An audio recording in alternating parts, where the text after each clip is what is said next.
Okay, well, sorry for the slight delay there, but hello, good afternoon, and welcome to the Fairbanks Center's Modern China Lecture Series. My name is Arunav Ghosh. I teach modern Chinese history in the history department here, and I also convene this lecture series. Before I introduce our speaker today, I just wanted to flag the two remaining talks this semester.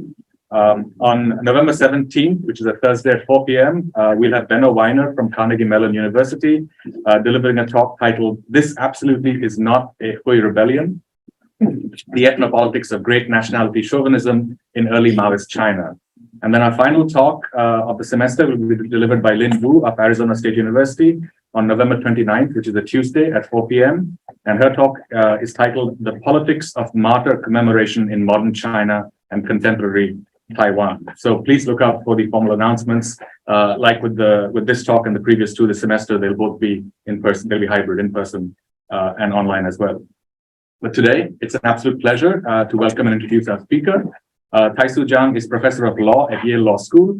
He also holds a secondary appointment as professor of history in the Yale History Department and is also a global faculty member at the Peking University Law School. Tai-Tzu's work ranges across comparative legal and economic history, private law theory, and contemporary Chinese law and politics. He's the author of two books, the soon-to-be published, I believe the website now says December 2022, The Ideological Foundations, you can see over there, The Ideological Foundations of Qing Taxation, Belief Systems, Politics, and Institutions. And of course, that's the subject of our talk today, so we'll be learning a lot more about it. He's also the author of The Laws and Economics of Confucianism, Kinship and Property in Pre-Industrial China and England, which was published in 2017 by Cambridge University Press, and won the 2018 President's Award from the Social Science History Association and the 2018 Gaddis Smith Book Prize from the Yale Macmillan Center for International and Area Studies. He's now at work on a third book, which, together with the two books I've just mentioned, will complete a trilogy on the institutional and cultural origins of early modern economic divergence. And this third book is tentatively titled The Cultural and Legal Origins of Economic Divergence, China and the World, 1700 to 1984. And of course, many of you are familiar with his work. He's widely published in a range of journal articles and also in the popular media. He's a regular commentator on Chinese law, Chinese society, and politics. It's interesting, Tai-Tzu is a Yale product out and out. His undergraduate degrees, I should say, in history and mathematics, his JD and his PhD are all from Yale. PhD in history are all from Yale. That being said, before he ended up at Yale Law School, he did teach at Duke and at Brown. So there was a bit of a hiatus, I guess. So before I hand things over to Tai-Tzu, a few words about format. Tai-Tzu will speak for about 35 to 40 minutes, and we'll then follow with Q&A for about half an hour, maybe a little longer if we need to go up to that, but ending between 5:15 and 5:30. And for those of us who are joining us online, please feel free to use the Q&A function in Zoom to type up your questions.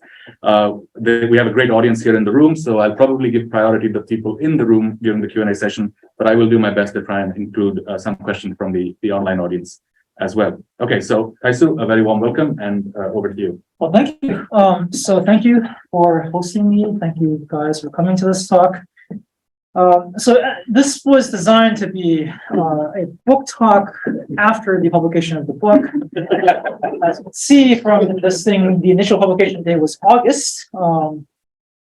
I don't know exactly how it kept getting pushed back. I think the most precise reason was my publisher messed up some of the endorsements. They actually just lost some of the endorsements for the book, and they had to find those again. And given the understaffing at Cambridge, and I think it almost any other press these days, it's getting pushed back more and more. At this phase, I came in expecting that I would at least be able to tell you guys that it was going to come out in 2 weeks. At this point, it's going to be at least a month, and frankly, I wouldn't be that surprised if this thing went on into like early next year. Nonetheless, the book is substantively complete. I know exactly what it's about. You'll see it soonish at some point if you're interested. And so, yeah, the topic is, the ideological foundations of Qing taxation. So let me talk a bit about what exactly I was trying to do in this book. So as I was kind enough to tell you guys, this is the second book in a planned trilogy of books on the quote-unquote Great Divergence. Although increasingly I'm moving away from studying the Great Divergence per se, as opposed to giving kind of a general account. the kind of like rhythm and pace of Chinese economic developments in the 20th century. The main kind of analytical moves that I make across all three of these books, the third one is being written at the present time. I'm kind of like 2 chapters into the third book. Is that I have a certain kind of institutional bent towards economic phenomenon, and then I have a certain kind of cultural bent to explain to explain institutional change. Now, there's obviously a massive criticism literature on this. Some of you guys may be quite familiar with this. Ken Pomeranz, Bin Wang. On the non-China side of things, Joel Mokyr, Robert Allen, Doug North, Deirdre McCloskey, Phil Hoffman, and then some old classics in the Chinese field like Philip Huang and Jack Goldstone, and so on and so forth. It goes all the way back. This is one of the internal topics in the social sciences. Every single generation of the social sciences produces at least some of its own version of its answer to this problem. It goes all the way back to Max Weber and so on and so forth. That said, the angle that I come at this problem in these 3 books is there's a general observation that for all the theories being thrown around about what caused the divergence, there's been relatively less attention paid to basically, it used to be that, but back in the 1980s and 1990s, before China became this economic juggernaut, you could tell the story of Chinese decline without really looking at the story of Chinese reemergence post 1930, more or less. 1930 was around the time where China began to grow fast as an industrial economy, grow faster as an industrial economy than Japan and England did. And you could tell the story of decline without telling the story of reemergence because the reemergence was not so salient. I think nowadays it's less and less defensible to actually do that. So this book tries to break away from this normal mode a little bit and actually tell both sides of the story, how China declined and then how it reemerged as a major economic power. And the claim that I want to make across these 3 books, which I'm not going to get into obviously in this talk, is that perhaps the most important factor that can actually tie these 2 things together is capital accumulation. So the argument is kind of that China's, at least one of the main problems with the Chinese economy prior to 1930, was that it lacked adequate amounts of capital accumulation, specifically for the purposes of industrialization. I mean, the economy was doing fine by all kinds of measures. It just didn't have the kind of capital accumulation that you need to utilize late 19th century, early 20th century industrial tech. And then it had nearly all of the other conditions that you would associate with modern economic growth already pretty much in place, right? Markets, property rights, credible commitments by the state, so on and so forth.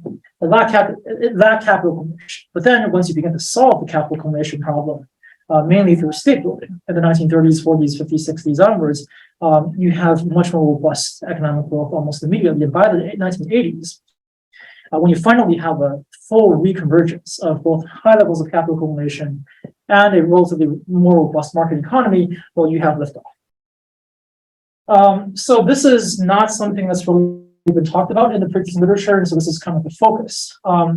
Then the question becomes, well, how do you get capital accumulation in a pre-industrial economy?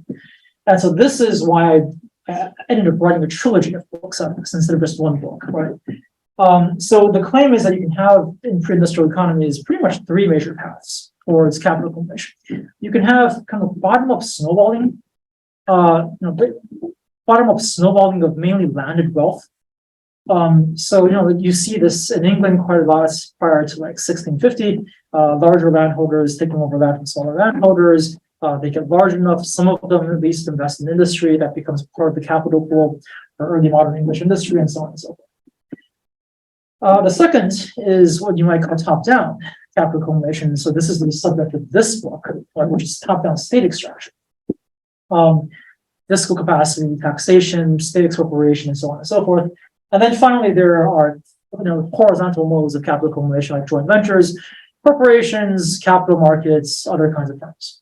And so, as you can see now, all 3 of my books, more or less, each of my books corresponds to one of these mechanisms. The first book was about property markets and landed property. The second book is about top-down taxation, and the third book will, apart from making the economic argument, also talk about capital markets and corporations. Now, the claim is, frankly, if you want to have adequate amounts of capital accumulation, all you really need is one of these mechanisms to be working in your economy.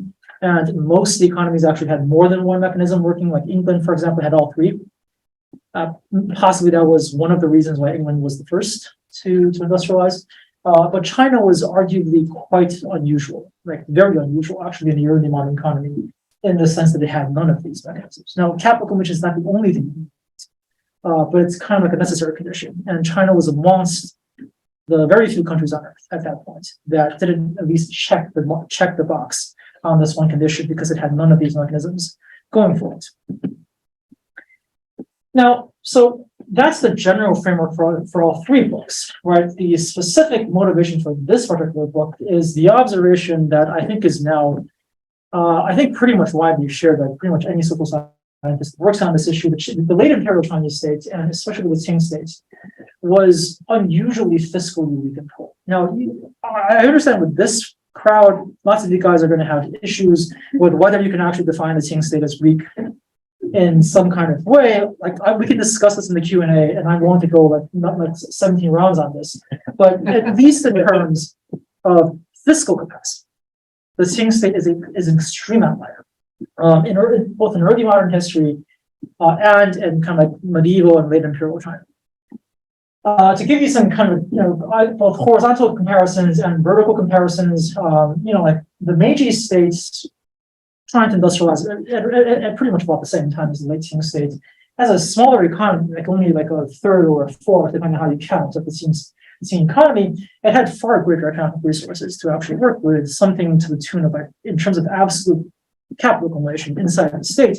On a year-to-year basis, it had like 2 or 3 times actually 3 or 4 times what was available to the Qing states.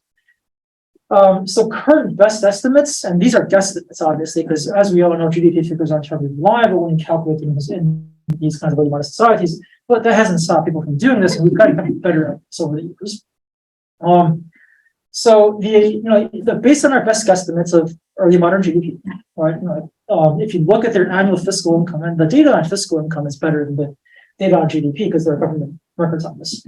Japan was over 15%, England was over 15%. Most other early modern states like Japan, France, Germany, like land-based, mid-sized European states, come to around 10%. The US in the 19th century was around 10%. Big Asiatic land-based empires like the Ottoman Empire or the Russian Empire were something around 5 to 7%. And then there was the Qing. Right, the Qing, even if you count informal taxes, and we can talk more about this, came to around 2%, and it's like by the 19th century, by the very end of the dynasty, it fell under 1%, depending on how you count. And especially if you look at the bulk of the income, which for most of the Qing dynasty came from agricultural taxes imposed on agricultural production, either in the form of land taxes or early on in the dynasty, some head taxes as well. This was like the contrast there was even more dramatic. Like Japan had like more than a 20% tax rate on agriculture. China had pretty much less than 1%, even if you count informal taxes. And you might think, okay, that's because China is weird compared to other powers, but what about like vertical comparisons inside the Chinese contexts? It turns out that the Qing is actually an extreme outlier, even if you compare it to other dynasties, right? So so first of all, if you look at volume, right, like volume in terms of tax rates, you can kind of imagine, right? So there are three kinds of regimes across like kind of like the post Tang dynasty, kind of like mid to late Chinese imperial era. There's the Tang and the Ming. These like somewhat imperial, land-based, somewhat outward-looking dynasties that didn't necessarily have like a fixed border on the northwest and were in somewhat of an expansionary mode to some extent. They taxed anywhere between, depending on which point in the dynasty you look at, based on our best estimates, something in the range of like 5 to 7% of our best guesstimates at their GDP. This puts them largely in the same bucket as other land-based Asiatic empires, or like the Ottoman Empire and the Russian Empire kind of were similar in how much they taxed. Then there was Song, and the Song is perhaps like the most high tax regime in Chinese history. It was also the one that fought the most wars and had the most pronounced boundaries. So the Song taxes very aggressively, more than 10%. And the yuan kind of falls upon the Song because it was perhaps like taking over like fiscal momentum left over by the Song, and it was also like ruled by Mongols who didn't really care too much about how hard they taxed the Chinese base. And then there's the Qing, right? So the Qing is dramatically lower than any of those thresholds. And the more surprising thing about Qing is that this is also the only dynasty that basically never raises its agricultural tax base. Every other dynasty, excluding the Yuan, which didn't rule long enough for this to be a problem, starting in mid-dynasty, once you have like recovery from the early takeover, once you have robust population growth, they face pressures to expand their bureaucracy because the bureaucracy can't keep up with the expanding population. So the Tang, the Ming, the Song all experienced some pretty robust fiscal expansion around mid-dynasty. Now, the Song, again, you can think of as an ally because it was fighting more wars, but both the Tang and the Ming began reforms somewhere in the 2nd century of their rule and really ramp up taxation around the midpoint of the dynasty because they're dealing with a much larger population base. Usually, they do this through increasing agricultural taxes. The Song is the only dynasty to rely more on indirect non-agricultural commercial taxes, excise taxes, for example. But even the Song increased agricultural taxes around the dynasty just to help pay for the administrative bureaucracy that you actually had to have to collect taxes on commerce.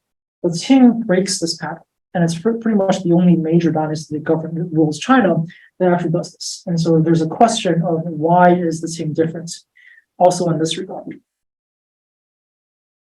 So I'm going to do that. But again, like the most important, the most bizarre thing, not bizarre is kind of a strong word, the most interesting thing about the Qing fiscal system is that, again, the absolute volume, not the tax rate, the absolute volume of formal agricultural tax quotas gets locked in from like 1680 onwards, pretty much all the way until the final years of the dynasty at something around 30 million taels of silver. And this is despite the fact that the agrarian economy was growing quite rapidly across pretty much the entire dynasty. I think we now know that there was no such thing as a true Malthusian crisis in the Qing rural economy. Per capita productivity more or less kept pace with the population. And despite all that, the absolute sum of formal agricultural taxes never changes. Again, it's the only dynasty that does this. All other dynasties make at least some significant effort at extracting more from agriculture at some point around the dynasty. The Qing does not. And you might think, okay, this might be because there's like a general fiscal aversion to raising taxes across the entire Qing state, but that's actually not true. Right. So the other segment of the Qing taxes, which is non-agricultural taxes, taxes on self-production, commerce, later on tariffs, on trade, and so on and so forth, that actually does grow. Right. In fact, it grows quite rapidly towards the later part of the dynasty. If you think of kind of like fiscal rationality as defined as when you're facing greater spending pressures, you increase your tax base, then the non-agricultural tax segment of the overall Qing apparatus was pretty darn rational by this definition. Starting from a very low baseline because commerce was destroyed by the Ming-Qing transition, it pretty much grows initially more or less at the same pace as the economy recovers. Right? You see some measure of economic growth, you see kind of the comparable measure of increase in non-agricultural taxes. Then when fiscal pressures really begin to ramp up in the 19th century, both because of wars and because the administration can't keep up with its basic administrative needs on the ground, the Qing state ramps up non-agricultural taxes very aggressively, especially after 1850 when it was fighting the Taiping because it needs more income. So the difference in treatment between these two things is not just a matter of historical coincidence. This is an expressly stated policy of the Qing state. It states multiple times before and after 1850 that we are allowed, that we think we can raise non-agricultural taxes. Our politics permit this, but we cannot touch the agricultural tax. Never. So the book basically is trying to explain both why the Qing was a fiscal outlier compared to these either vertical comparisons or horizontal comparisons with other countries. But just as importantly, why agricultural taxes were treated so differently from non-agricultural taxes within the Qing system. Now, perhaps like the immediate temptation is to say, well, given that we're increasing non-agricultural taxes, maybe they don't need to increase agricultural taxes at all to make ends meet. And as I will argue to you guys later on, that is manifestly not true. Right? Like, in fact, the refusal to increase agricultural taxes actually then imposes further artificial limits on how much they can tax non-agricultural activities. Because it deprives the Qing state of adequate income to build an adequate bureaucratic apparatus to tax commerce. So the lack of increase in agricultural taxes was a systemic across the board problem. And again, the baseline point is that when your economy, as it is across the entire Qing, is more than 75% agricultural, what you do with the other 25% can't really solve the problem if you're just absolutely not willing to raise taxes on that 75 to 80%. So there's a really serious kind of fiscal shortage by mid-dynasty onwards, but they just decided we're going to live with this. So this is, again, as I said, non-agricultural taxes behaved kind of rationally. Again, if you define rationality in a basic functional sense as increasing supply to meet outside demand shocks. And again, the way that the Qing non-agricultural tax behaved was not so different than, say, what you find in 19th century Russia or Japan when you want to increase non-agricultural taxes. But the main difference between China and virtually everything else that you can find, all of the possible comparative references, other early modern states, other Chinese dynasties, everything, was that the agricultural tax was managed in a completely different fashion. Right? So to just give you guys a very short history of what I mean by the stagnation of Qing agricultural taxes. So there's some turbulence right after the Manchu conquest. They try to lower taxes initially as an effort to pacify the population. Then they, after a few decades in there, they realized, well, that actually is too low. We can't actually run the government even with a basic minimum, with a basically minimal level of competence. We can't even do that. So they increase the taxes just a little bit. They sneak back a few of these late Ming tax increases that they had vowed to eliminate. But eventually they coalesce around the Ming tax rate that existed around kind of 1620. Right? From there on, right? So from this point onwards, around 1690 or 1680, the agricultural tax score, the formal agricultural tax score that's set by the state, basically is locked in. The only increase to agricultural taxation, as you guys probably know, took place around 1725. This was the Yongjong era Huahao reforms that imposed kind of a surcharge on the land tax of around 15%, and that was the only increase. And there was the backlash against that increase was large enough that they never tried that ever again until the final decade of the dynasty. Now, the common comeback at me when I say this is everyone's going to say, well, you're only talking about the formal tax. What about informal taxes? What about informal private surcharges charged by local magistrate courts? And the thing is, we have some records about that too. Surprise, surprise, we can actually, if you look closely enough at these local records, we can actually count at various times and places across the dynasty what were the rough parameters of these informal taxes. And it turns out that the informal taxes also remained surprisingly stable across the entire dynasty. They were more or less coalescing around basically 100% formal tax quotas. So overall tax collection by any government, agent, was more or less around twice the formal quota, pretty much any point in the dynasty. This is true of 1908 surveys. This is true of 1802 surveys. This is true of 1730 surveys. And it's true across different areas in the dynasty. Why this is, why there was that stability in informal taxes, I can give you kind of a more detailed explanation later on if you guys are interested. But for now, I'm just asking you to take my word. And it's not really my word. This is the pretty much consensus view of people who have done research on this in mainland China. People like Xu Yi, Shi Zhihong, and Zhou Jian, and so on and so forth. They've counted informal taxes. And it turns out that these don't increase so much either. In the meantime, the economy and population more or less all triple, as you guys all know. Then after 1850, the state is plunged into pretty much non-stop fiscal crisis. Right, first is the Taiping. The Taiping comes along, blows up the fiscal health of the state. And then later on, it's locked into kind of like an arms race with Japan for a while. It tries to build the Beiyang fleet and the Nanyang fleet that fights wars with Japan. It loses that war. Like there's the Treaty of Shimonoseki. There's the Boxer Rebellion, the indemnities that follow. So the fiscal health of the dynasty keeps getting worse and worse. So the demand side pressures on the Qing state to raise taxes in this post-1850 era are dramatic, right? And so they choose to respond by increasing non-agricultural commercial taxes through things like leasing in some pretty dramatic ways. Right? Like non-agricultural taxes grow by something like 500% in the late Qing. But despite all this, agricultural taxes don't change at all. In fact, they actually shrink across this entire period. So these explanations, so there are three kinds of explanations for this. I'm not going to go into these because we don't have as much time as I sometimes have for this kind of talk. There are three kinds of explanations that I mainly talk about these to pacify the economists. Every time I give this talk to economists, this is what they want to talk about, because the vast majority of the literature on this topic, why was there so little taxation in the Qing, comes from the econ history side or the political science side of things.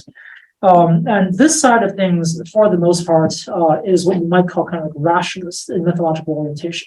The models they build are based on assumptions of self-interest rationality and based on premises of kind of like core political choice based on rational models. And so the premise to make anyone in that school take an ideological study seriously, you have to first explain to them why all these attempts at building rational political economy models to explain this entire thing are not quite wrong, but at least incomplete. And so I spent quite a lot of time in the book doing all this. I take it that there aren't so many economists in the room today, so if you guys permit, I'm going to skip this part of the talk and go on. So Yuha knows more or less what I do with these kinds of things. Anyways, I don't have to talk to him during this talk for the most part. For the rest of you guys, unless there's an economist that I'm missing in the group, I'm going to jump forward with this. But to summarize in like a minute, there are three kinds of explanations on the rationalist side for why the Qing state didn't raise agricultural taxes. Either it didn't need to, so like lack of demand, or it didn't have the capacity to do so, lack of institutional supply, or alternatively, it became like lack of will to do so. And I say ideological will here, but the political economists would say the will is really a collective action problem, where the state might have wanted to raise taxes as a collective, but the individual interests of the elites on the ground were aligned against tax hikes, and that was what prevented the tax hikes. I engage in, I spent pretty much like a full chapter, something like 25,000 words, explaining why none of these work in this context. So basically, my argument is actually, first of all, there was plenty of demand. There was so much demand that the Qing state has to engage in all kinds of weird stuff as early as 1780. Second, it did have the capacity to raise taxes. How do you know this? Well, first of all, you look at there are signs inside the dynasty that even the guys on the ground, the local bureaucrats on the ground during the Qing, thought they had the capacity to actually raise taxes. What they never had was the okay from the top to actually do that. But just as telling, right? So the interesting thing is the Qing actually does finally manage to muster the political will to raise agricultural taxes after 1903. This is after Shimonoseki and after the Boxer Wars. And so at this point, their finances have completely collapsed, and they're forced to experiment with considerable nervousness with an agricultural tax hike. Everyone's expecting disaster, but it turns out that they actually managed to implement the tax hike. In fact, the tax hikes go so well that the Republican governments that follow the Qing all choose to further escalate the tax hikes. Right. So like the lesson learned by the elites after 1903 was actually, it turns out that we were wrong. We actually can exercise tax hikes without the peasantry rising up and killing us. And so every government after 1903 increasingly raises agricultural taxes So by 1930, for example, like agricultural taxes on the ground were pretty much like 3 to 5 times what they were in 1900. And by 1955, after the Chinese government engages in further tax increases, like agricultural taxes in early communist China were pretty much 10 times what they were in the late Qing as a share of overall production. So all of the states after 1903 learned the lesson that you actually can raise taxes. And the thing is, you can say whatever you want about the relative administrative capacity of like the mid-Qing state versus the communist state or the nationalist government post 1935. But I think most of us would have little doubt that the overall administrative capacities of the Qing state were significantly stronger in like 1780 as compared to 1903. So if the 1903 government could pull off a tax increase and not have something go disastrously wrong, I think most of us would probably nod our heads and say it's probably likely that the mid-Qing government actually could have exercised and implemented the tax hike without something going terribly wrong. And then there's the final question of, well, what about the interests of the elites? And this is where the commercial tax hikes actually come into play. Because if you think what was really holding the Qing government back was the self-interest of the elites who themselves did not want to pay taxes and so on and so forth, well, then there's an interesting question. Why are they willing to go along with commercial tax hikes, but not with agricultural tax hikes? Most Chinese elites, most Qing elites by especially the 19th century, arguably have more economic interest invested in commerce than they have now. And you can actually see this. They're not happy with the commercial tax hikes, but they acquiesce. So the question is, well, why does that equation not also play out in the agricultural context? Clearly, it's not just the opposition of elites. And in fact, like in a lot of ways, if you trace like voiced opposition to tax hikes by late Qing elites, they were stronger on commercial tax hikes than they were on agricultural tax hikes. But the state never budged on agricultural tax hikes, whereas it budged constantly on commercial tax hikes. So there's something else going on. Finally, so leaving the economists aside by this point, like at this point, we've kind of exhausted all the theories thrown out by the economists or like rationalist political scientists.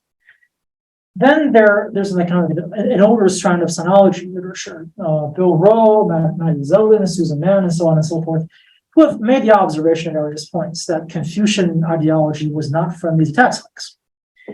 Now, this is the starting point of my analysis, and I kind of agree. Yes, obviously there was some reluctance in traditional Confucian political thought, some anxiety morally over tax hikes as being non-benevolent, benevolent. But if that were the case, right? China has a Confucian orthodoxy for much longer than the Qing. The Ming is at least as Confucian as the Qing is, so perhaps even more so. Why did those dynasties behave differently? Why was, if it really was an ideological story, right? Why did the ideology only have this crippling effect, this crippling restraint on actual fiscal behavior in the Qing and not in the Ming and not in the Song? Like all those dynasties raised agricultural taxes at some point after mid-dynasty. So just saying it's Confucianism doesn't get you very far. The question really is, what version of Confucianism are you actually doing? Or like what actually happened to specifically Qing fiscal ideology that made it so politically weaponized to such an extent that can actually distinguish it from previous dynasties. So some comments on the primary sources. It's mainly because given that this is a political and ideological history, obviously the main thing that I want to talk about are palace memorials. I collected some 2,000 of these. There's a smaller set from the Ming. We don't have the archives, but you have private sources sometimes. So the main sources are these various palace memorials in which the elites debate fiscal policy. Here are decrees, obviously, as well, private writings from the main players. Some lower level administrative documents, but ultimately this is not so much this is not an economic history, right? This is a history of ideas. And so again, this you can probably guess this is put in there to just get the economists off my back. It's not that I'm opposed to quantification. It's that in this context of intellectual history, it's very hard to pull off adequate quantification. And so, just like my message to all the economists is, at least on that point, just leave it alone. So the story that I want to tell is that something fundamentally changed with fiscal ideology during the Meiji transition. And we're going to have to, how long do I have? Until You can take them to 4:45. 4:45. Oh, sorry. So we take another 15 minutes. Sorry. So let me try to wrap up this entire historical, ideological narrative in 15 minutes, right? So as you guys can, we can flesh this out during the Q&A. Let me give you the bare bones version of what I think happened. So prior to this hit, right, the main, if you look at the debates in which there are people arguing for or against tax hikes, and this happened a lot in the mid and late. On the fiscal conservative side, which was arguing against tax hikes, the main moves they have available to them are actually what Bill and Maddie and Susan were talking about. These were people who are raising the specter of Confucian moral anxiety over tax hikes. They're basically saying that there's something morally problematic with taxes. We should be careful about doing this stuff. It's not so benevolent. We're competing for profit with the people. But up until the very late Ming, this entire narrative that they were telling was largely moral and counter. They didn't have a clear sense of what exactly could go wrong if you actually increase taxes, right? So the arguments that they're putting forward are basically moral condemnations. You, Gao Zhuzheng, or you, Gao, are behaving non-benevolently when you try to raise taxes, and it might eventually come back to bite us. But we don't know exactly how because we don't have a clear historical example of what can happen when you raise taxes beyond a certain point. So as you can see, right, so all political narratives and political worldviews have two sides, right? There's a normative side that tells you what are the moral commandments, what are the goals that you should aspire to, and then there's an empirical side. To kind of illustrate this with modern terms, consider, say, Marxism. Marxism tells you that revolutionary by the proletariat is good, casting aside of shackles by the proletariat is good. But then the question is, how do you get there? Right? And that relies on an empirical message about the way the world runs. One is telling you what is morally wrong with the current regime. One is how do you actually destroy it in empirical terms. And this is the Marxist view of history, the natural progression of history, how the proletariat gets mobilized. What are the kind of natural historical mechanisms of class organization and so on and so forth. That's the empirical dimension. And the same thing is true with modern liberalism. Right? Liberalism has two dimensions. On the one hand, liberty is good, democracy is good, constitutional government is good. But then there's a side that tells you what happens to your state, what happens to your economy when you fail to liberalize. Right? The predictions are, if you don't liberalize, if you don't allow the markets to do its thing, you're going to suffer economic collapse, you're going to suffer stagnation, and so on and so forth. So there's an empirical side and there's kind of a normative side as well. And what I want to claim is in the overall discourse of Chinese fiscal conservatism, the ideas that elites had about why you couldn't raise taxes. Prior to the late Ming, prior to the Ming-Tang transition, the normative side was really the only side at play. There are lots and lots of people arguing about how raising taxes in the late Ming was normatively dubious until the Ming was kind of on the verge of collapse after it had raised quite a lot of taxes over its final 100 years. The elites lacked a clear empirical narrative of what could actually go wrong if you raise taxes. And so in this narrative, right, what the Ming-Qing transition actually supplies is that empirical side of the story.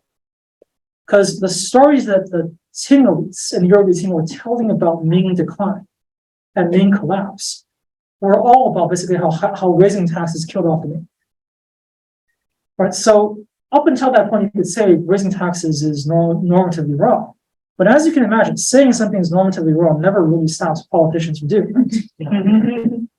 When you can say, however, that doing something is both morally wrong and we know exactly what's going to happen when you do it, it's going to kill you like it killed the Ming, that is all of a sudden a much more politically powerful message. Right? It weaponizes the politics of this kind of ideology in a much more dramatic fashion.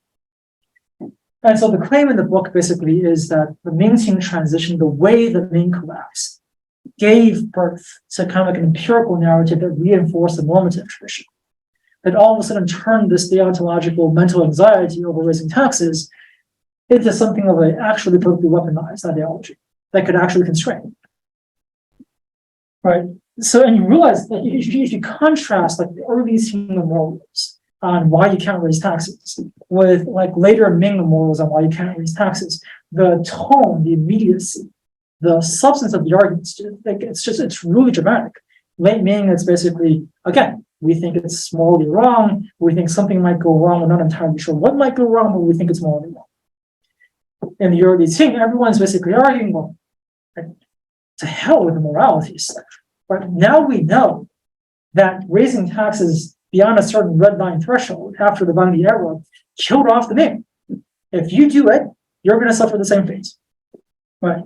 And that immediately kind of like just mobilizes massive amounts of elite opposition to any kind of tax increases beyond what they perceive to be the late Ming standard.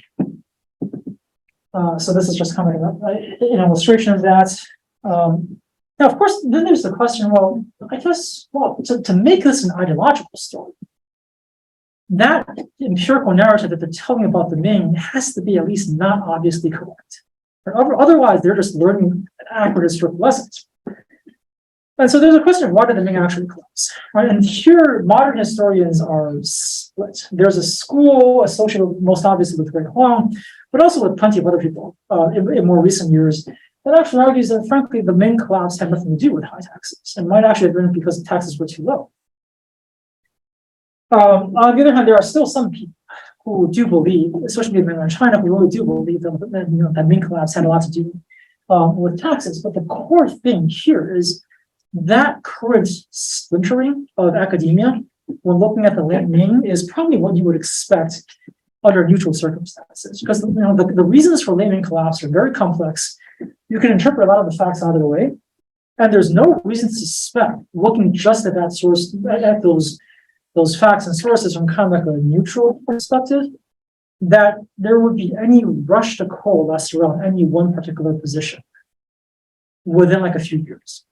But that's kind of exactly what happened in the early Qing, right? So like if you trace the way that people were talking about Ming collapse, it's pretty much like within 10 years, every single major scholar or every single like official who wrote about this, why did the Ming collapse, coalesced around the position that there were three major reasons for Ming collapse: eunuchs, a sense of moral decay, but perhaps most importantly, to high taxes. And these are the three reasons that are then kind of formally enshrined in the official Ming history that was produced in the mid-18th century. So the question then is, well, why was there this coalescing around this new empirical message? Right? It's not something that's obviously true. In fact, it's quite easily contestable. A lot of us, including me, think that it's probably false. So why did Qing elites coalesce around this particular empirical message? And so the story that I want to tell is kind of like a story of cognitive bias.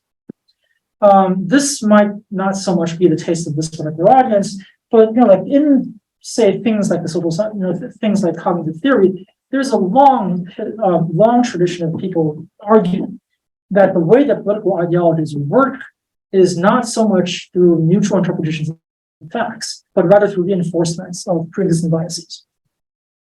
In this case, right?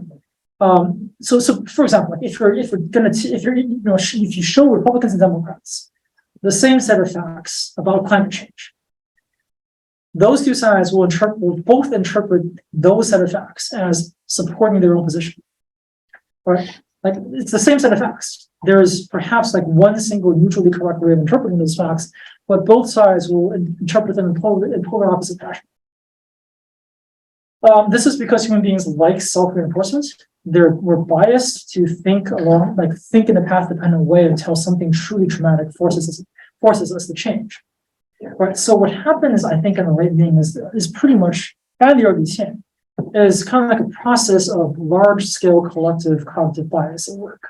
Like all Confucian elites are primed to think that there's something morally dubious about taxation. Even Zhang Xuzhou and Go, these reformers, acknowledge there's a bit of moral anxiety even in them about what happens when you raise taxes. Prior to the late Ming, they weren't quite sure what exactly was going to happen, but there was anxiety. So when something happens in the late Ming that can actually be kind of chronologically semi-plausibly attributed to the late Ming tax hikes, that reinforces this anxiety that pretty much exists across the spectrum and the Confucian literati. So the pre-existence of that deontological anxiety produces the willingness to coalesce around this empirical narrative in which tax hikes killed off the Ming. Right? And this is also further aggravated by the fact that, I don't know if you guys trace this, if you guys learn the history of like human crises, every time there's a major crisis, in the years after that, there's always a rush by people to kind of produce learnable lessons from the crisis. The more recent examples, for example, are, say, the rush to learn economic lessons from the Great Depression. After 2008, after the financial crisis, if you trace what's going on amongst the economists, there was a massive rush to learn usable lessons from that as well. That rush to learn lessons from a major catastrophe tends to produce groupthink. It tends to produce pressure and psychological pressure to rush to a position that's obviously usable in politics. And it produces a lot of pressure on people to kind of coalesce around one consensus. Usually intellectuals and officials and highly educated people are trying to produce agreement amongst intellectuals is, as you guys all know, that's like herding cats, right? That herding cats dynamic becomes much weakened in moments of crisis. Like moments of crisis produce focal points for agreement and consensus. Now, the thing is, that's not an objective, neutral intellectual process. That's a political process. And so the pressure to kind of like engage in some kind of like group-based agreement is very, very strong in those cases. And that further aggravates the influence of cognitive biases on how actually usable lessons get produced during those moments.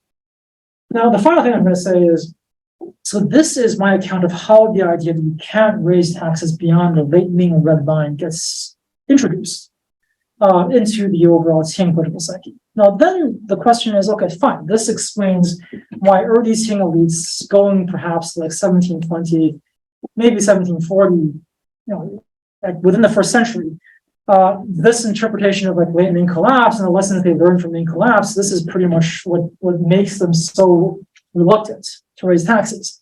But the history of Qing fiscal conservatism, of this extreme form that refuses to raise agricultural taxes, is longer than that, right? Like after 1740, there's another 170 years before they actually manage to finally talk themselves into trying to raise taxes.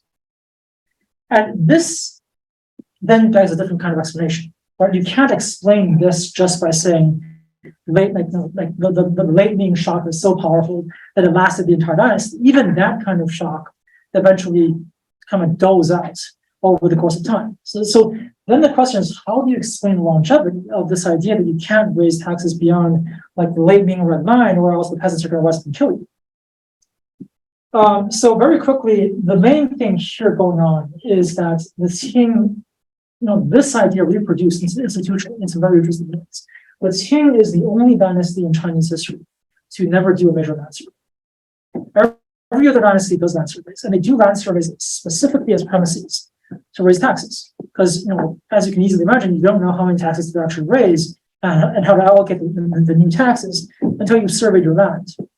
Until you've surveyed the rural economy. The Ming, when they pursue the single rupee reforms, surveys land. The Song surveys land almost constantly. The Tang surveys land both before and after the two taxes reform, and so on. Like surveying land is generally seen, and I think properly so, as the major institutional premise for raising taxes.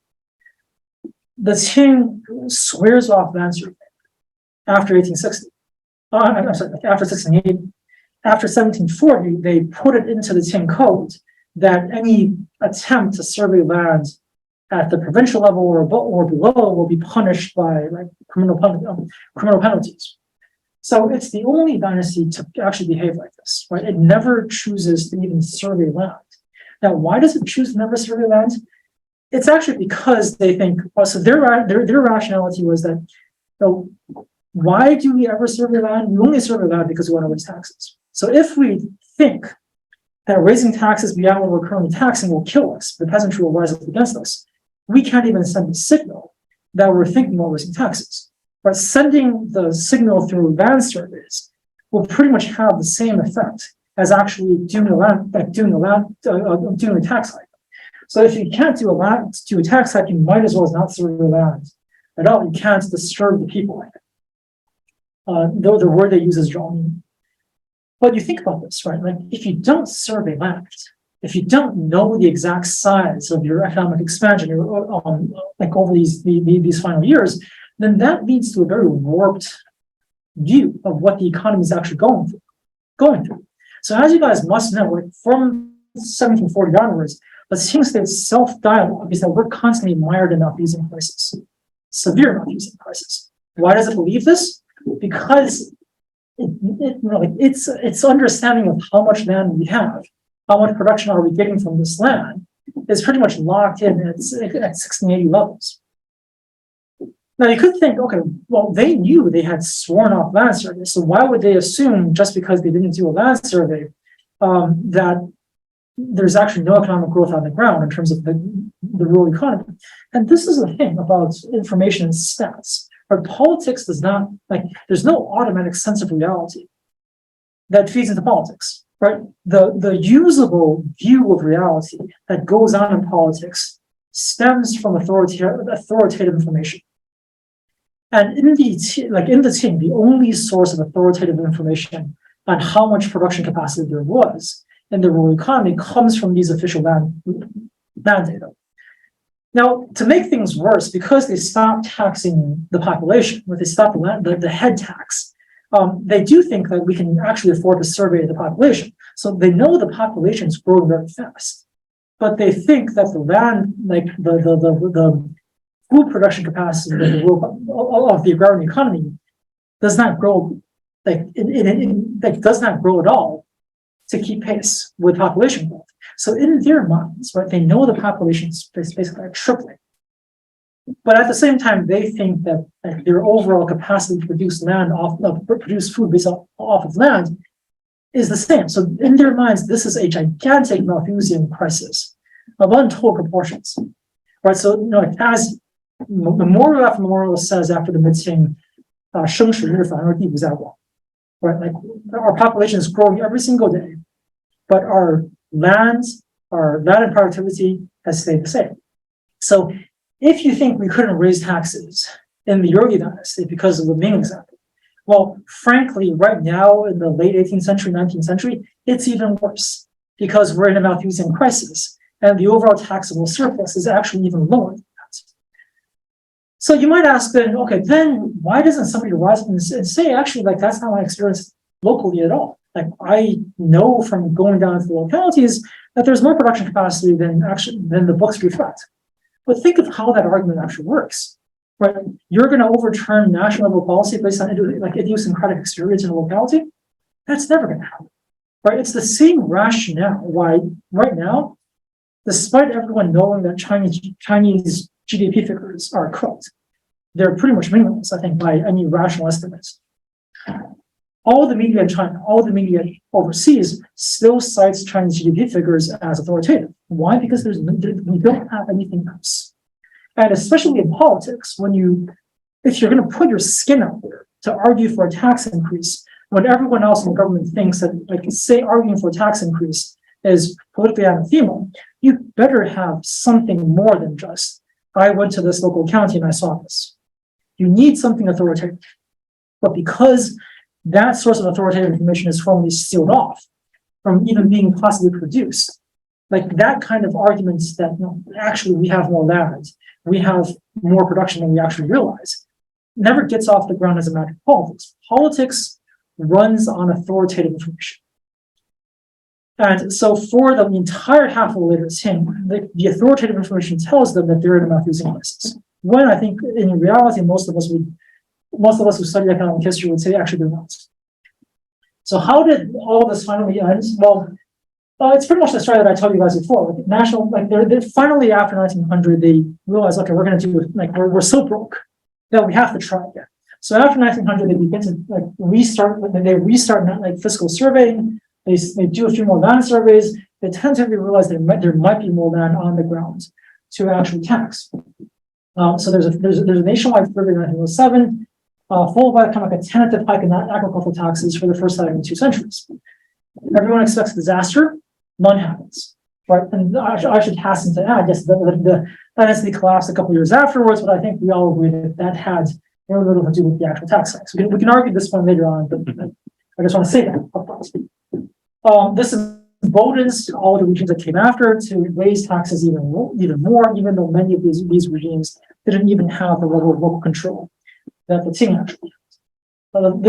Turns out that because the tax base was so low at this point, the rural population is actually okay for the most part with these rural with these land tax hikes. There is some grumbling. There are occasional cases of tax riots here and there, but they're easily put down, and it never really becomes a problem for any of these regimes, leading arguably to kind of overcorrection and perhaps over the high land taxes in the early years. Now, the advantages of this account over previous accounts are the following. It actually can explain why after 1840, when the demand side pressures to raise agricultural taxes go through the roof, and when you're really aggressively raising non-agricultural taxes every single day, while you still insist on not raising agricultural taxes. So it solves the demand side problem. It can also, because there's an account of what changes from Ming to Qing, you can explain why the Qing behaves differently from the Ming on this front and also from the Song and so on and so forth. Finally, this can also explain why agricultural taxes were treated differently than commercial taxes, right? Because the initial start of Ming collapse is one of tax hikes leading to peasant rebellion. So therefore, the entire focal point of elite anxiety over taxes in the Qing is on agricultural taxes. And they explicitly say this, right? Like, we think that we can tax merchants, and we know that merchants won't rebel, but we also know that we can't tax peasants because we know that peasants are going to rebel.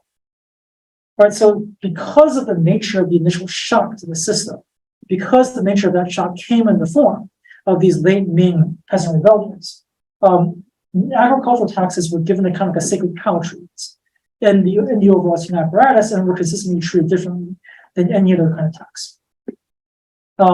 This we can talk about more, because I know some of you guys are going to ask me, well, isn't this because the Qing was a Manchu state, and this is all because of the uniqueness of the Manchu state? My argument is no, but we can argue about this later on. Conclusions, theoretical conclusions of ideologies, and so on and so forth. I'm going to ditch all this. Thank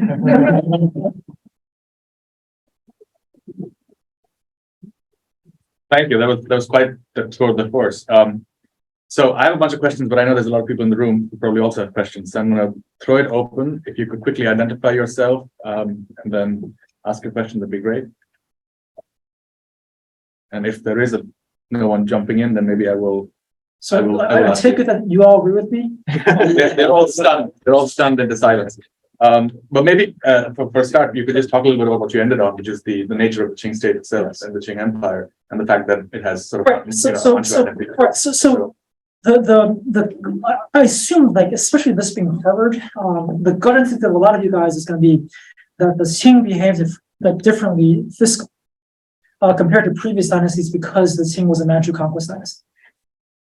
Now, my response is that obviously had something to do with the initial desire to shrink taxes in the early Qing. Certainly, during the first couple of decades of the Qing, you introduced fiscal conservatism partially as a consolidation tool, as a gesture of goodwill to the Han population. The problem with this account is twofold. One is, from around 1680 onwards, if you read the memorials, no one talks about that as being the main rationale to keep taxes low for the remainder of the dynasty.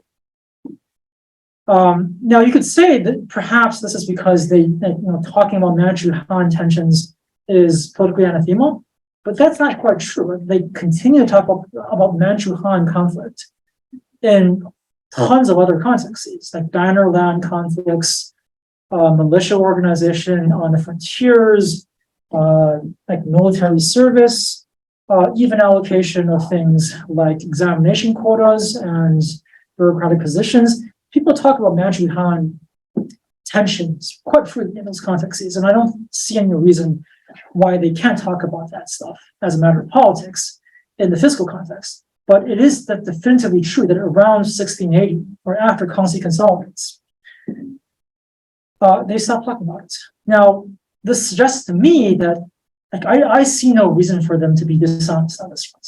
I think they're actually saying what they're thinking, which is that their conscious reasons for keeping the tax base low stem from something else. Now, they do continue to talk about the late Ming shock, about learning lessons from the Ming. Starting from 1720 onwards, the main reason becomes we're in a Malthusian crisis. Those are the more visible discourses in high Qing politics. And so, on the source base itself, it's kind of hard to sustain the Manchu conquest story post 1680. The source base doesn't really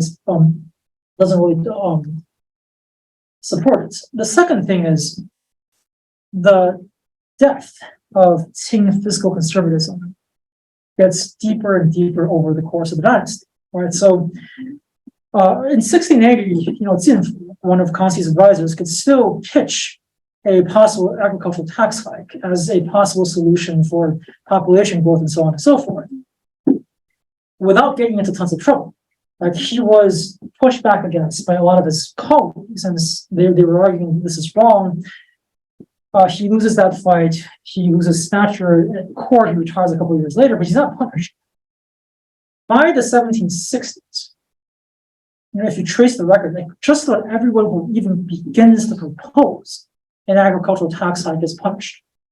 They're immediately censured. The censors rail against them. Usually they're demoted, and some of them are fired. So by the 19th century, it becomes pretty much routine. Everyone knows if you propose an agricultural tax hike, you are going to lose your position. So in a lot of ways, the institutional commitment to not raising agricultural taxes deepens over time. Now, the problem with the Manchu conquest story is that whatever the shock of the Manchu conquest in 1640, or 1645, even the most, even Peter would have to agree with me that the shock of the Manchu conquest lessens over time, right? Like, the Manchus get more comfortable. I don't know if we're going to say that, but I think Manchus get more comfortable with their Han Song. The Han get more comfortable with the idea of Manchu rule. Han-Manchu tensions are still a thing later in the dynasty, but they're less of a thing than they were in 1650. So the trouble with explaining Qing fiscal conservatism, mainly from the point of view of Han-Manchu tensions, is how do you explain something that keeps getting stronger with something that weakens over time? It's not the most logically obvious thing to do, especially when the source base doesn't really seem to support it. So hence, I wouldn't deny that Han-Manchu tensions play a pretty important role in the early dynasty. But I would say that over time, the main thing that was sustaining this ideology was something else. Yeah. Great. So thank you so much for a great presentation. I love the book. I just want to go back to the original question you posed at the beginning, which is on great divergence. I think that's a broader question you try to answer. I guess would you say that the low taxation was one of the reasons for the slowdown of the Chinese economy, or is my question is it possible it's actually the reverse? That is, is because the Chinese economy was so backward. You mentioned 25% of the economy was commerce, and then why didn't they make it 50%? Why? For example, at the beginning of the Qing dynasty, the economy was not 50% commerce, and then if that's the case, then they would be able to raise more taxes because more of the economy were from taxation, from commercial taxation, right? So I think that it's possible that it's not because of low taxation that lead to great divergence, but because the economy was so agrarian and they were not able to raise taxes. So I'd say that's a possibility, but then it becomes harder to explain, say, like the China-Russia difference. Like when Russia began to modernize its fiscal structure, like in the 1890s, when it began to transfer the fiscal weight to commercial taxes, it was also a predominantly agrarian economy, where it was something like only 28% non-agricultural by most estimates. So why was the Chinese side unique in this aspect? And the second is, well, the thing is, it's one thing to say that you're fiscally weak because, like taxing commerce is easier than taxing agriculture. So a predominantly agrarian society is never going to be as fiscally robust as a predominantly commercial one. That's certainly true. I think I would agree with you on that. But then that's not a reason why we never even try to raise taxes on agriculture at all. Or like most agriculturally heavy economies experience agricultural tax hikes precisely because they're predominantly agricultural. And that's really the only way for the state to come strengthen its finances. So the great divergence thing comes in later. I'd ask you guys to stay tuned if you're interested in that. The third book's going to be written in the next probably 3 years. But simply on this book, on the question of why agricultural taxes are locked in, presumably the fact that you're mainly agricultural would work in the opposite direction, where you're forced to tax agriculture if you really want to make ends meet, because your commercial sector is just not large enough to really sustain this. Great. Peter? Yeah, maybe there's some interesting other byproducts of the Qing belief, both the Qing failure to have a land survey and their misguided belief in an overall Malthusian crisis. Because the people who write about this, a lot of them, their answer to resolving this supposed Malthusian crisis is is land clearance. Yes. So they are very good at encouraging farmers to go out into hillsides and newly conscious areas, even though they're very ambivalent about it. They know this will create a lot of tension, ethnic tension, and other sorts of social unrest. That for many of these writers, this is the only solution, because they don't recognize that they actually are getting a lot of other productivity out of the more productive areas. So in this way, in an indirect way, it is Qing expansion driven by this ideological belief in Kaikan that actually undermines the dynasty. Well, so just to finish the thought, the reason why you can't raise taxes on agriculture is that you want to incentivize Kaikan. Right? You don't want to tax the newly reclaimed land because you want to give people incentives to reclaim that. Right? So this is a major part of the discourse, especially when it's all the way to Tiananmen. And yes, certainly that argument is made. You shouldn't raise agricultural taxes because you want to incentivize this. But at the same time, right, the other side of this discourse is that there's a certain kind of fatalism going on amongst the elites, right? During the Kangxi years, there were still plenty of elites that basically said Kaikan is a possibly permanent solution to our growth problems, to our fiscal problems.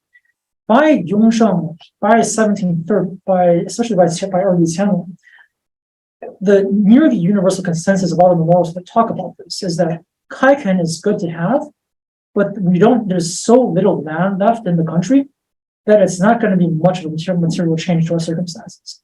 It might make some differences here and there on the margins, but it's not going to be a significant new source of either production or revenue, right?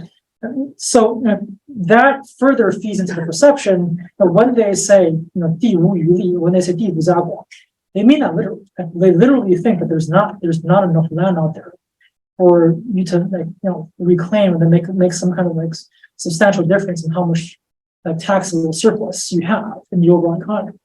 So that makes a difference. But in the end, they talk themselves into thinking that can't make a difference. So. Yeah, hi. My name is Wilhelm.Institution.Archive, and I teach modern Middle Eastern history, and I don't know anything about the Chinese Empire. So with my complete ignorance, but I am very fond of land surveys and in the fiscal state. And so I have a lot of questions, but I will pose only one. So did I understand correctly that you say that they did this dynasty, they did agricultural taxation, just not based on new land surveys, but on old ones? So as far as I understand, we are talking about 100 years of this dynasty. So No, 300 270, yeah. to 200 years, 200, whatever. So Yeah, 200 yeah, years, yeah. no new land survey, meaning that they are using the old ones. So that means that they have these old glasses.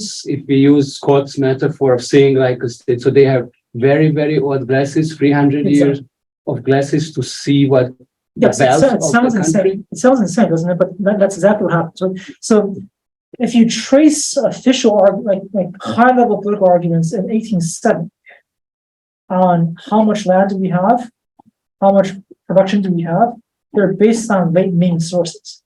Okay. It's like, from modern perspectives, this is like utterly insane, but for these guys, it makes complete sense. Because again, like, they think that doing land surveys would send the same signals as an actual tax hike, and they couldn't risk it. So not only do they not do land surveys, they make it a criminal offense for anyone to do a land survey. But that's very peculiar because It is. because in the It is. early 19th century, really land surveying is going. Like from peculiar, I don't think it even begins to describe it. Like for me, it's just insane. like not only like I can't find any other early modern city that behaves like this. I can't find any other Chinese dynasty that behaves like this. And like, it's something that you would have to have a very deeply ingrained, powerful ideological worldview to talk yourself into. Otherwise, I can't believe why this would possibly be something that's part of like the normal way of thinking about the state. But yeah, I completely agree. Yes. Yeah, thanks. Thank you. Thank you for your inspiring speech. And my question is about one point on your last point, and you said this peculiar things in Qing dynasty, and usually it has nothing to do with the ethnic dimension. Well, not nothing, but like not enough. Not enough. It's and you say the Manchu officials was actually more pro taxation than hand. Yes. Because I studied the fiscal and economic space in the Mongolian period, Mongolian China. So I realized there's a kind of a different strategies between the Mongol emperors and the Mongol, I say, nobles and officials. Right. Based on their nomadic, their conceptions in the nomadic societies, those nobles and those members of the ruling families, they see this empire as a public property. Mm. So their strategy is trying to get as much as they can for themselves, and they don't care much about the fate of the future of this whole empire. But the emperors are usually more cautious, and they thought about thought much more about the whole things, the whole thing. So I see that this kind of maybe it's not a very accurate, but it's kind of especially in the early period of the Yuan period, during the rule, the reign of the Kublai Khan, it's kind of a coalition between the Mongol Emperor, Mongol Han, and those Han officials, and they actually talk against those non-Han officials. Yes. So I think that this actually has something to do with this ethnic dimension, but it's very complicated. Sure. That's a great. So I'm just curious about the Qing, the situation with Qing. How did the emperors, the Manchu emperors, stand in these problems? They talk against the Han officials or against the Manchu officials? Right. So the thing about the Qing is, so everyone claims to be fiscally responsible in some way, but like I don't think there's any Qing equivalent of what you describe as the Manchu, like the Mongol aristocrats, who just don't care about like what happens to this part of the empire. Right? Everyone that I can find, whether it's Manchu bannermen, Han officials, or the emperors themselves, claim that we want a government responsibility and we want to make sure the Han population is happy. That said, there's a bit of a spectrum on how they understand that responsibility, because responsibility is not just a matter of taxing lightly; it's also a matter of providing basic administrative services and so on and so forth. So it's not one side. Like this argument does not only cut in one direction. It's like, which direction are you willing to privilege in the overall balance of things? And so if you track the kind of ethnic balance, what you find is that, like in the early dynasty, the Manchu pile, these like, Dorgan, for example, Kangxi to some extent, but certainly Yongzheng, they were kind of like seeing things from kind of like a more balanced perspective. They recognized that, yeah, on the one hand, we want to keep taxes low, but at the same time, like if we keep taxes this low, we're going to at some point run out of cash to run the empire. Yongzheng especially feels tortured about this, and he tries to kind of sneak in a tax hike through the whole reforms, and then like the backlash to that basically like destroys any further possibility of tax hikes going forward. But like the Manchu noblemen or the bannermen are kind of like on both sides of this, as are the Han bannermen. Like people like Fan Wencheng and Xin are kind of like see both sides of this, and depending on their positions, they can either be on the side of strict no taxes or possibly some taxes going forward. The Manchu aristocrats are also kind of on both sides of this.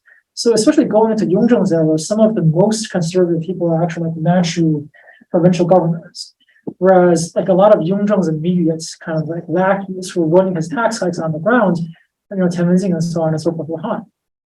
Right, so the arguments don't fall very neatly along ethnic lines, except for the fact that, yeah, like Manchu emperors, at least initially, were a little bit more open to considering possible tax increases than their Han subjects. The Han officials, on the other hand, starting from like 1650, like 45, the first memorial that was submitted to the Shunzhen Dorgan basically says, you have to cut taxes, learn the lesson from the Ming, never raise taxes beyond that, like late Ban Yi precedents. That's the only way you keep the dynasty in one piece. And the Han literati almost never, like as a group, they almost never budge from that position. So you could say there's a certain kind of ethnic consideration here. This is one way for them perhaps to limit the power of the Manchus. But again, like if that's the case, then like over time, why does that argument not lose some of its force? Instead, it keeps getting deeper and deeper. So the ethnic politics are complicated, the ethnic breakdowns are complicated, but ultimately you expect if that were continuously one of the more important factors, they talk about it, but they don't. So just as a corollary to that, in some ways, it's sort of, going back to the initial discussion we had about the Manchu nature of the empire, is it important or necessary to trace to what extent there are sort of intellectual debates going on that have lineages going back to Manchus and back to the Jurchens that they claim to sort of owe their own origins to? Is that sort of setting aside sort of the interpersonal kinds of relations that you've talked about? Is that what you've done for the Han side of the story or for the Sinocentric side of the story? Something similar that could be done that is more direct. So I try to trace that. I don't read Manchu like failure of training, whatever. I employ people who do to help me go through the Manchu archives, and also like I trace like arguments by Manchu officials in Chinese. It seems like the picture that emerges is that in the early dynasty, the Manchus actually come in, including their like all their Manchu and Han bannermen. They come in with a relatively open minds. They don't have like a fixed way of thinking about this kind of thing. They come in, like Dorgan basically says, like, we're willing to be persuaded. Like, tell us what you think. They solicit opinions from the Han literati. He asks, Fan Wencheng to sort through these opinions and come to like a reasoned judgment. He trusts the bannermen more than he trusts the Han officials, obviously. And the posture that people like Jin and Fan Wencheng take towards those like Han literati opinions is kind of like a reasoned judgment. They try to argue both sides. They try to see both sides of the argument, but then they come down in the end and say, like, we tend to agree with these Han officials, or like they know their country better than we do. They see this red line based on our understanding of history, which also is kind of informed by them, and we agree as well. So I don't think there was like a distinctive Manchu tradition of thinking about tax Han China that they brought in, but they actually had like kind of like a flexible mindset coming in. And then when all of the opinions they solicited were so one-sided to one extreme of the spectrum, they were persuaded. Yes. And then, okay. So hang on, was that three hands? We have about 5 minutes, so maybe we can take the three questions together and then you can, because you had a hand too, right? So Jason, Annie, and then you went ahead. Jason Chen, I teach the student history. So I would provide a quick question. So if President uprising is the reason that pretty much shape fiscal conservatism, so how actually did Qing court and also literally sort of account for and elucidate President uprising and also sort of rebellion in North China areas? It's in North China. Rural areas, in rural North China. When? During the Yan, I'm sorry, the Yan. Oh, the Yes, Yanjun or okay, sure. Yeah, so earlier you said literati typically attributed the problem to citizens, right? So the US and also moral decay and Yes. finally high taxation. Yes. And I'm just wondering whether you think there are some kind of connections between those things. Ah. Because we could say that we all know literati attributed before to moral decay because of the commercialization of the economy, right? And so that also applies to high taxation and then also. Short. Excellent. Yeah, my question is a little bit linked to that a little bit, but Yeah. What is interesting that the case you offer about the low taxation on agriculture is that it's actually taken as a model by the physiocrats in the 18th century, in some way as a model to convince the mercantile policy in France by the physiocrats as a good model. Because their problem back then was to how do you argue against the mercantile system of the state? It's state imposed high taxation on agriculture. So they are using China actually as a good example, saying, look at them, they actually have natural rights. But of course, the argument was different because for them, this is they want to liberalize agriculture to create free market as a way to increase production. So my question for you is that in the Chinese case, are all the argument against taxation is made for in service of the state to maintain its control, or there are also arguments made in terms of increasing production? So I want to see, because there can be different interpretations of that.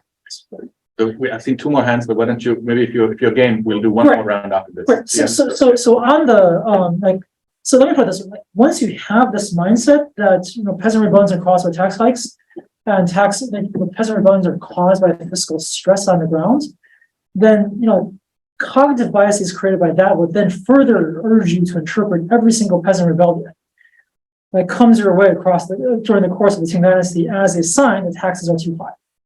So every single major rebellion, the White Lotus, the Nianjun, the Taiping, spurred calls in the literati for further tax cuts. So there's a certain kind of way in which these kinds of things self-reproduce. Like when you have such a strong cognitive bias towards one side of things, any new evidence that can even be semi-plausibly interpreted to strengthen that gets interpreted in a certain kind of way. So that's pretty much what happens. So like once the Nianjun happens, everyone's saying like, no, we already cut taxes in the lower Yangtze in response to the Taiping. We have to cut taxes now in response to the Nianjun North China as well. And they actually try to do that.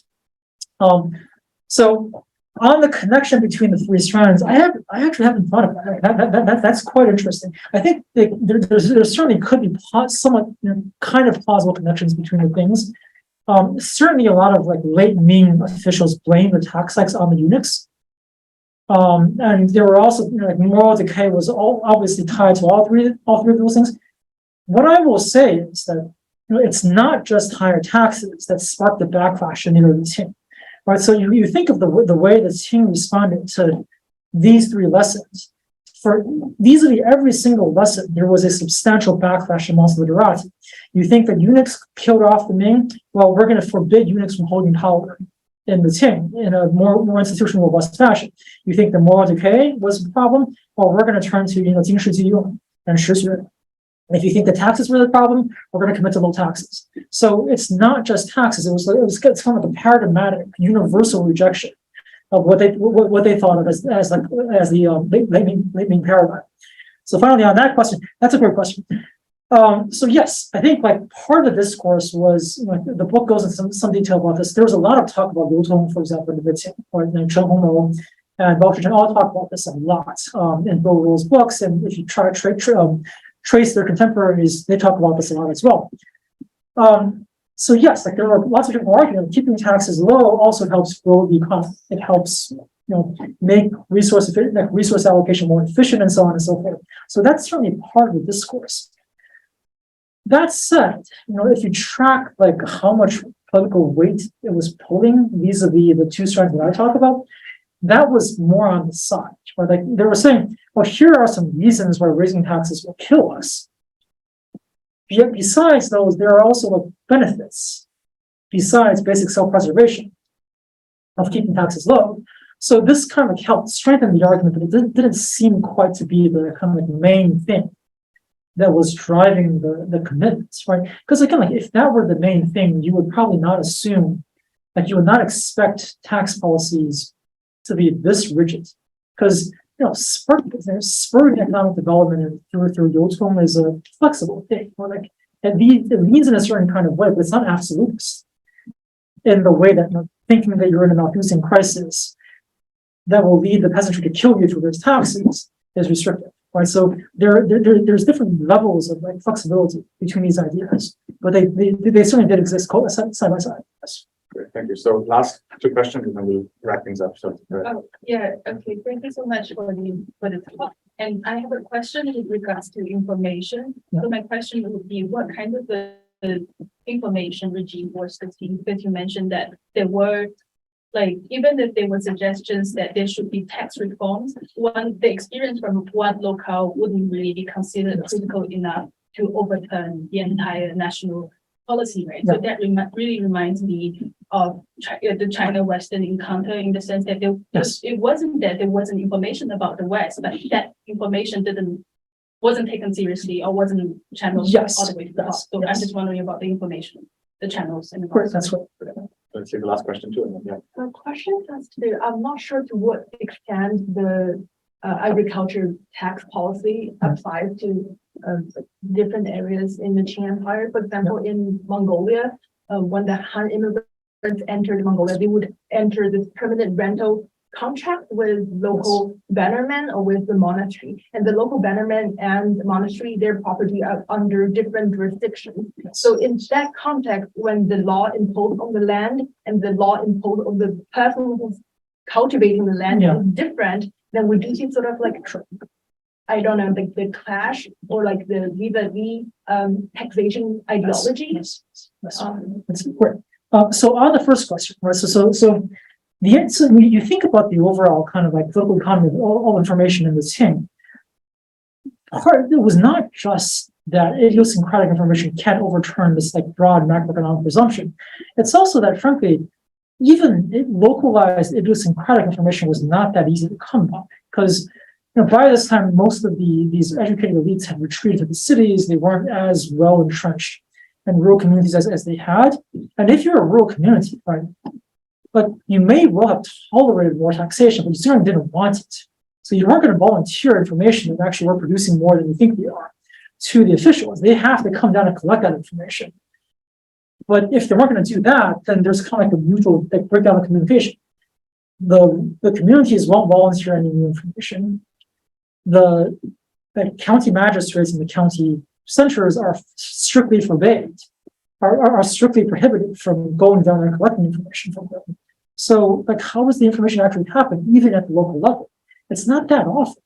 And this is plus the thing is, like, the nature of Qing agricultural growth was, it happened on the back of two things. One, yes, there was more land reclamation than we thought there was. The current estimates of how much land reclamation suggest that, like, overall, the total arable land and the empire might have grown by like 50%.